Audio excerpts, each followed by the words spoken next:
Hello, everyone, and welcome to the program. I'm Eric Ham, and we're live in the nation's capital of Washington, D.C.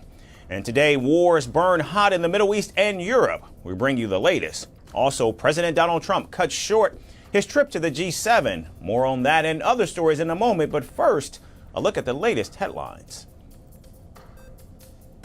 Authorities in Gaza say an Israeli tank shell fire killed at least 51 people gathered near an aid distribution site in Khan Yunis in the war-besieged south.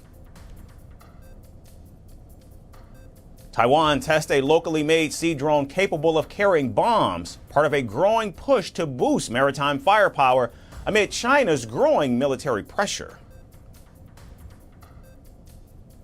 The Swedish armed forces joined telecom operator Telia and mobile gear maker Ericsson's 5G innovation program to strengthen military communications, logistics, and security, as well as support interoperability within NATO.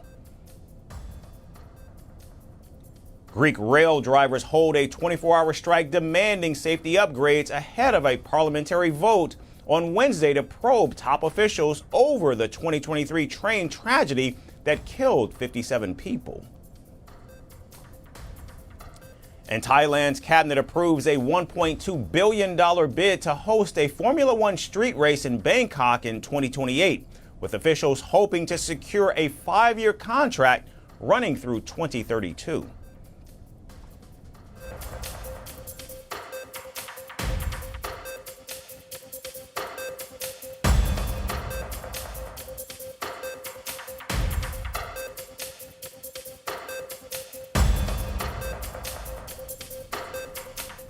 We begin in the Middle East. The Israel-Iran conflict has entered its 5th day with escalating strikes and rising casualties on both sides. In the latest, Israel confirmed it's killed Iran's wartime chief of staff, Ali Shadmani, the most senior military commander targeted so far.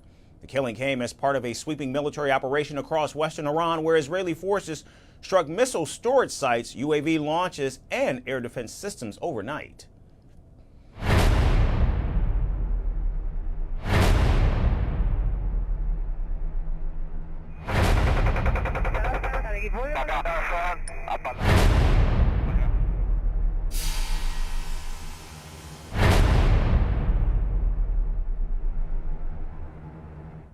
Israeli Prime Minister Benjamin Netanyahu said Israeli strikes have set Iran's nuclear program back a very, very long time. He even likened Israel's strike on Iran's operation to removing cancer. It's like cancer. You know you have cancer that's going to kill you. You remove the cancer, you also undergo treatments, and it might come back one day. But I believe we're keeping it away, let's say for a long, long time. I can't go into details because we have good assessments and we don't stop. We have more goals. And we are really going to do a root canal here. Just a day earlier, Israel bombed Iran's state-run TV headquarters, forcing an anchor to flee during a live broadcast. That strike followed a barrage of Iranian missiles which killed at least 8 people in Israel and pushed the death toll there to 24 with over 500 injured. فضای غبارآلوده استادیوم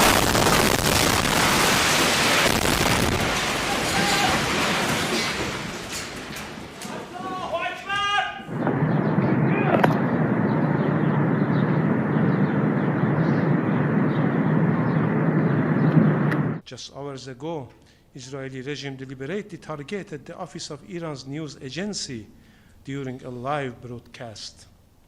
This appalling attack constitutes a blatant war crime and a direct assault on press freedom. The Israeli regime has once again demonstrated that it is the foremost enemy of truth.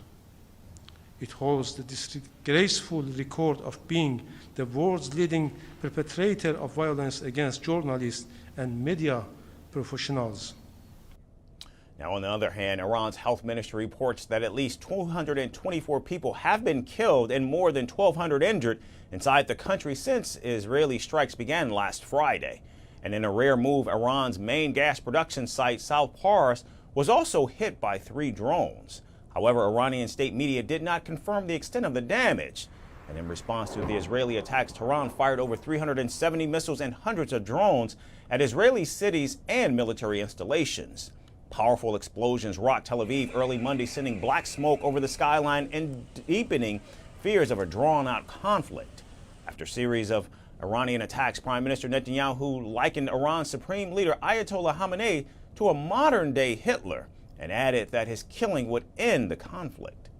So in the course of the negotiations, while they were negotiating with the United States, the supreme leader of Iran, Ayatollah Khamenei, tweeted almost every day, "Death to Israel." The talks were merely a facade. So are you going to target the supreme leader? Look, we're doing what we need to do. I'm not going to get into the details. It's not going to escalate the conflict. It's going to end the conflict.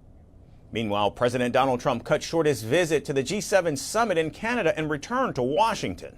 He denied French President Emmanuel Macron's claim that he was working on a ceasefire, instead doubling down on his stance against Iran's nuclear ambitions.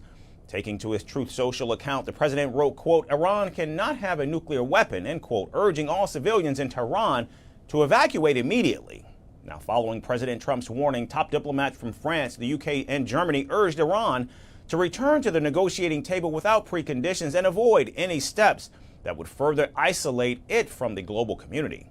In fact, they warned Iran against escalating tensions or halting cooperation with the International Atomic Energy Agency. It is absolutely essential that all the strikes on both sides, against energy, administrative and cultural infrastructures, and above all against civilians, stop. There is no justification for it, and it is absolutely unacceptable. And as both nations continue to trade fire, regional tensions continue to boil, and the world is left watching with one question looming large: how far will this go? President Donald Trump has slammed French President Emmanuel Macron for suggesting that his early exit from the G7 summit was tied to a possible Israel-Iran ceasefire. As President Macron spoke of diplomatic offers and U.S. leadership, President Trump called it publicity-seeking and said President Macron always gets it wrong. The president also said he's striving to achieve a real end to the conflict between Israel and Iran and not settle just for a ceasefire. The disagreement unfolded in public as world leaders gathered in Canada for the G7. And on the final day of the summit, French President Emmanuel Macron told reporters that President Trump was returning to Washington to work on brokering a ceasefire between Israel and Iran. If the United States of America can achieve a ceasefire, it is a very good thing and France will support it and we wish for it. Then, I say, it is absolutely essential that all strikes from both sides against energy, administrative, and cultural infrastructures, and even more so against the civilian population, cease. Nothing justifies this and they are absolutely intolerable. And then, as soon as the ceasefire is achieved, and I think the announcements made by President Trump are very positive and the role that the United States of America will have to play is key. The French alongside them, the British and the Germans are available to resume serious discussions that we have never stopped. The French president suggested the U.S. had made an offer to Iran not just for a ceasefire, but to open the door for broader negotiations. Comment vous interprétez manifestement son départ précipité du G7 précisément à cause de la situation entre Israël et l'Iran? Est-ce qu'il y a une nouvelle offre de négociation américaine? Est-ce qu'elle comporte par exemple la possibilité d'une rencontre entre Trump et le président iranien? Listen, this is what I am saying. Listen, there is an offer that has been made. Indeed, of meetings and exchanges. There is an offer that has been made, especially to have a ceasefire and to initiate broader discussions. And I think this is a very good thing. So now we need to see what the stakeholders will do. But President Trump fired back hours later, accusing President Macron of spreading false information for attention. On Truth Social, President Trump wrote, quote, "Publicity-seeking President Emmanuel Macron mistakenly said that I left the G7 summit to go back to work on a ceasefire," end quote. He added the reason Macron gave was wrong and he was cutting short his trip for something bigger. President Trump did not clarify what much bigger meant, but made it clear his return had nothing to do with Israel, Iran, or any negotiation. President Macron, while speaking to reporters, also went on to say that if a ceasefire is reached, the nuclear deal talks could be reactivated through a resolution commission. And so we are available. Moreover, the JCP texts provide for resuming discussions on the nuclear issue as soon as a ceasefire is achieved. In particular, it is provided by the texts that a resolution commission can meet. This is the last step before the famous snapback mechanism is activated.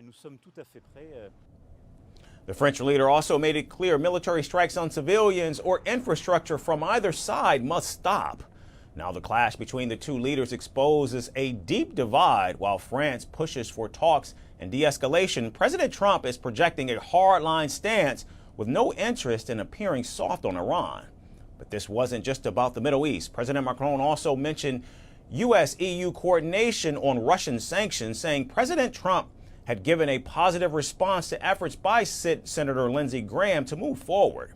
And President Macron said the next round of European sanctions against Russia could be a game changer, more severe and designed to hit raw materials and financial networks. The European Union has prepared a new set of sanctions, but which is, by its nature, a profound break with the previous ones. It is not simply the 18th set of measures. It is through the radical nature of the economic measures that are being taken on the financial or raw materials front, something that is likely to truly change the impact on the Russian economy. But in the middle of it all, the Israel-Iran crisis remains unresolved and global leaders seem split on who should lead the way. What was supposed to be a coordinated call for peace turned into a public war of words. And as the fighting continues in the Middle East, the West still struggles to find a united voice. And staying in the region with evacuation orders issued and troop alerts in place, U.S. military installations across the Middle East are under heightened scrutiny. Iran's warning against Western intervention has turned the spotlight on the network of American bases positioned around its borders. As the region remains on edge, questions are growing about the scale, location, and strategic value of American forces in the region. Our next report maps it all out.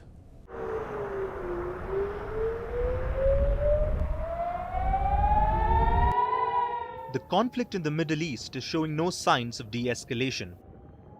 Iran and Israel have traded missile strikes for a fifth day. And amidst this, Iran has reportedly threatened to attack American, British and French bases in the region if they intervene to stop the Iran strikes on Israel. But targeting foreign bases beyond Israel will likely invite a deadlier response. US President Donald Trump has already warned that any strike on American assets will be met with the full force of the US military. So, what are the strategic US bases that encircle Iran? Where are they located? And how many US troops are stationed across the region? Let's break it down. The US has maintained a military footprint in the Middle East for decades. It reportedly operates a network of bases, both permanent and temporary, across at least 19 locations in the region. 8 of these are permanent bases located in Bahrain, Egypt, Iraq, Jordan, Kuwait, Qatar, Saudi Arabia and the UAE. According to estimates, 40,000 to 50,000 US troops are stationed across the region, spread between large permanent installations and smaller forward operating sites. So which of these bases play a critical role in the region? The most significant US military presence is found in Qatar, Bahrain, Kuwait, the UAE and Saudi Arabia. The bases here serve as strategic hubs for air operations, naval deployments and intelligence missions. Let's start with the Al Udeid Air Base in Qatar, the largest US base in the Middle East. It reportedly houses over 10,000 troops along with over 100 aircraft and drones. Next comes the Camp Arif Jan in Kuwait, a major US Army base about 55 kilometers southeast of Kuwait City. It serves as the main logistics and command hub for operations across the region. In Bahrain, the Naval Support Activity Base is home to the US 5th Fleet, hosting about 9,000 personnel including both military and civilian staff. Further south in the UAE, Al Dhafra Base is a key site for reconnaissance, intelligence missions and for combat air support. And in Iraq, the Al Asad Air Base remains strategic for air operations in Iraq and Syria. This was the same base targeted by Iranian missiles in 2020. So, with missiles in the air and tensions at a boil, the risk of a full-scale regional war is growing by the day. And if more nations are drawn in, the consequences could stretch far beyond the current battlefield. For a region long scarred by conflict, the next strike could bring destruction that's hard to contain and even harder to reverse.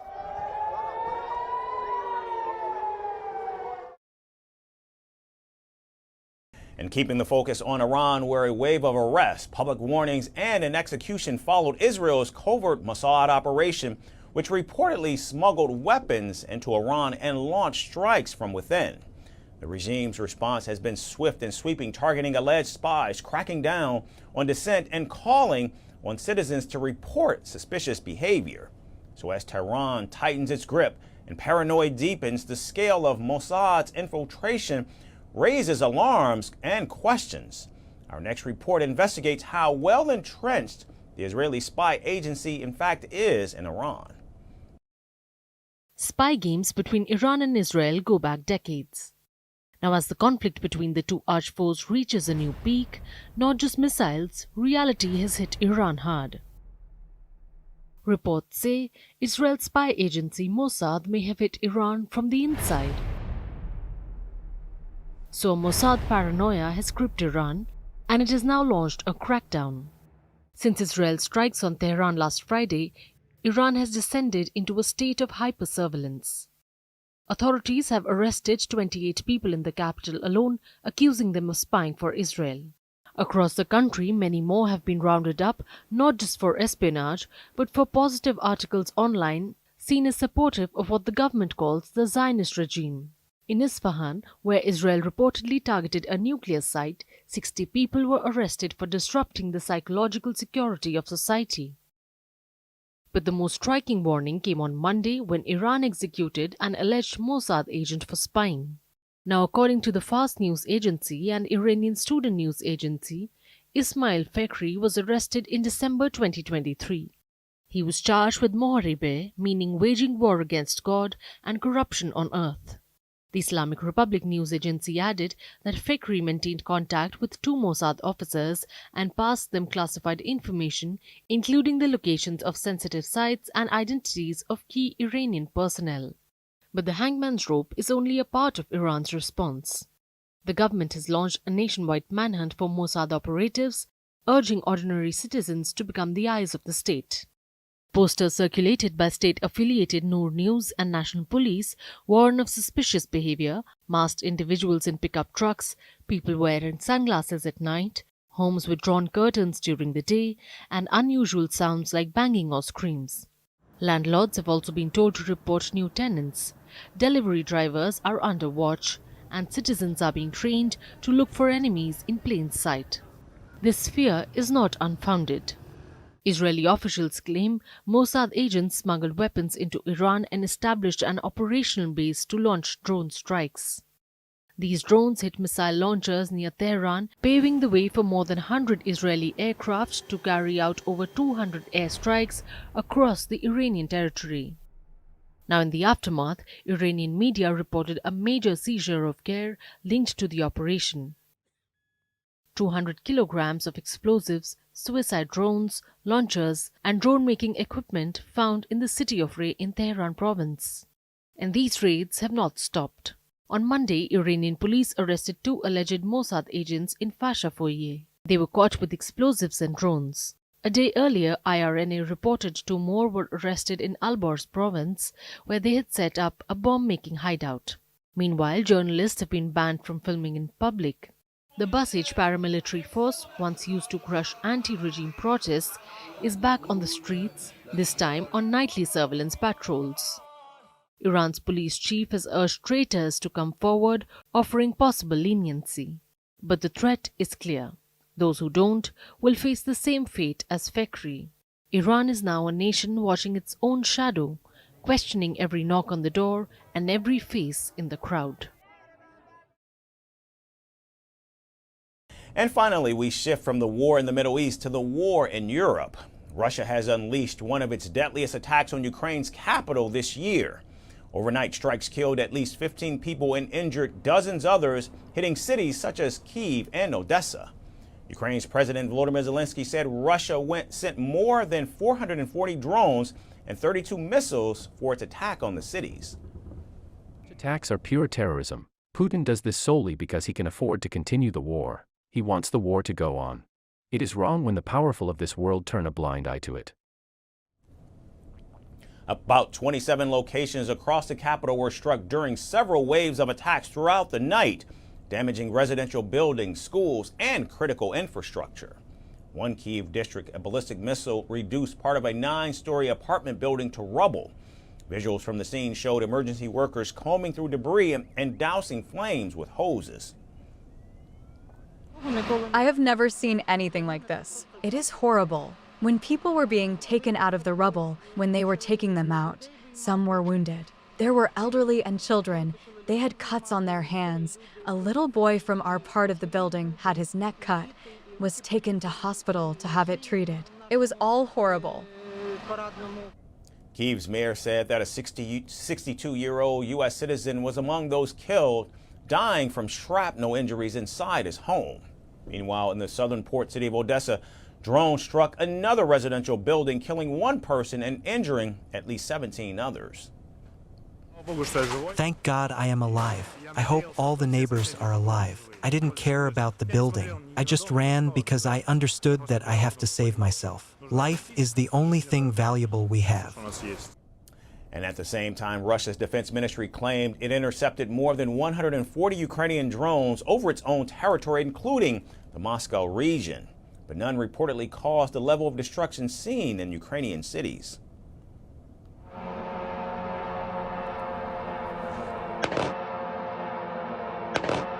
The latest attacks come as Russia's full-scale invasion enters its 4th year, with hostilities escalating in recent weeks after 2 failed rounds of peace talks between Kyiv and Moscow and Istanbul. Russian troops are pressing ahead with a grinding advance in eastern Ukraine and have opened a new front in the northeastern Sumy region, despite ceasefire calls from President Donald Trump, who promised to end the war quickly. Earlier in the day, Ukrainian President Zelensky, who was attending the G7 summit in Canada, said he hoped the United States and Europe would finally respond to Russia's aggression after these latest attacks. On Monday, French President Emmanuel Macron said there was a need to go further with sanctions against Russia over its war in Ukraine. And so today, our conviction is that if we want to move towards peace, we must indeed demonstrate our resolve together and our ability to go much further with sanctions. The European Union has prepared a new set of sanctions, but which is, by its nature, a profound break with the previous ones. Now, President Trump said he was holding off on new sanctions against Russia, waiting to see if a deal could be struck with Moscow to end the war. And speaking at the G7 summit in Canada, President Trump also said removing Russia from the former group of 8 over a decade ago was a mistake. But he stopped short of calling for Moscow to return to the group. It used to be the G8. Barack Obama and a person named Trudeau didn't want to have Russia in. And I would say that that was a mistake, because I think you wouldn't have a war right now if you had Russia in. And you wouldn't have a war right now if Trump were president 4 years ago. But it didn't work out that way. And with the death toll climbing and pressure mounting, Ukraine's appeal is now firmly on the G7 table. But whether it translates into action still remains uncertain. That's all we have time for today. We certainly thank all of you for taking the time to join us today. We thank you so much for watching, and we look forward to seeing you right back here again tomorrow.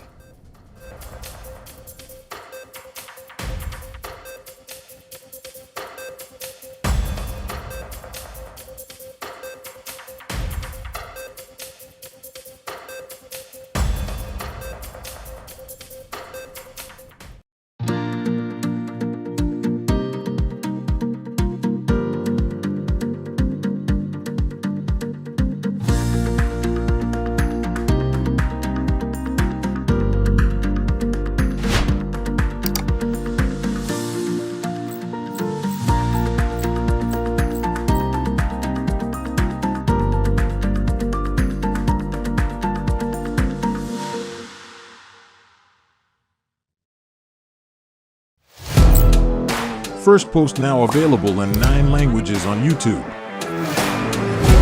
English, $36 trillion. French, Le FMI, comme German, Geschäftsführenden Direktur, Hindi, $30 trillion kakarjo. Indonesian, Pemerintah tanpa pemeriksaan. Italian, Sekali radikali. Japanese, $4 Portuguese, por causa do próprio balanço patrimonial. Spanish. Beautiful bill. Go to Settings, click on Audio Track and select a language of your choice. Be the first to know what's happening around you in your first language. Firstpost.